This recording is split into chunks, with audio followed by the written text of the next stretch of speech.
लेकिन जब मेरे आका की आमद का रब ने एहतिमाम फरमाना था तो हजरत इब्राहीम को हुक्म दिया कि हिजरत कीजिए बेवादिन गैर ज़ी ज़र, पत्थरों वाले इलाके में।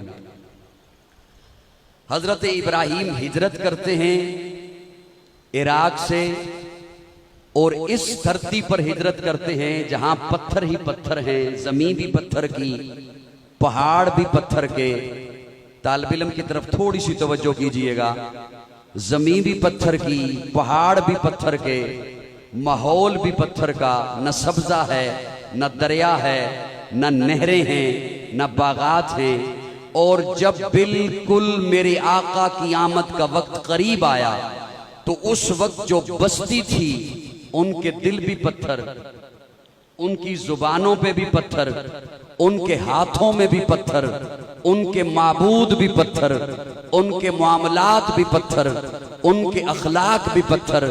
चूंकि तखय्युलात की दुनिया का बंदा हूं, आदमी हूं, तो अपने तखय्युल में रब से सवाल किया, अल्लाह तेरी हिकमतें हैं।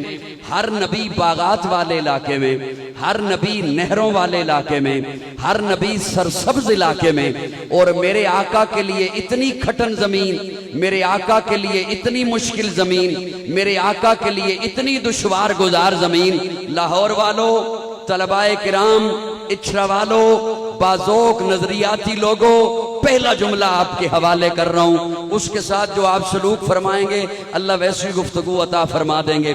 अल्लाह हर एक के लिए सरसब्ज इलाका, नहरों का इलाका, बागात का इलाका, दरियाओं का इलाका, और मेरे आका के लिए इतनी खटन जमीन, मेरे आका के लिए इतनी मुश्किल जमीन, पत्थर ही पत्थर, पत्थर ही पत्थर। अल्लाह फरमाते हैं हाँ, दो बातें मेरे जहन में आई।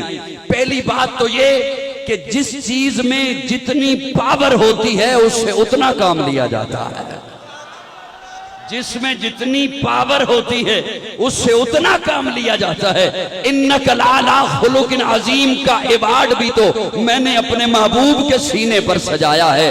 और दूसरी